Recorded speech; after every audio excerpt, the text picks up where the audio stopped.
In this video, I'll show you how to backup saved data on PS5. If you find this useful, then please consider subscribing and liking the video.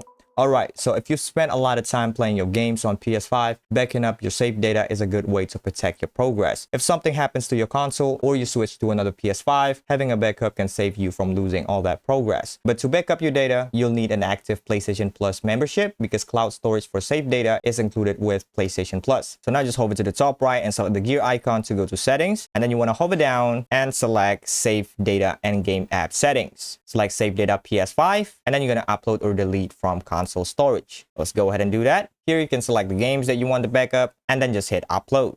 And it'll start uploading your saved data. Alright, another way you can back up your data is actually from the home screen. You can select your game and then press the options button on your controller. Here you'll have option to upload or download saved data. Just select that, and then you can either upload from your console storage and download from your cloud storage. Let's select upload for this one, hit yes, and it'll start uploading your saved data. So that'd be it for this video. If you found this useful, then please consider subscribing and liking the video.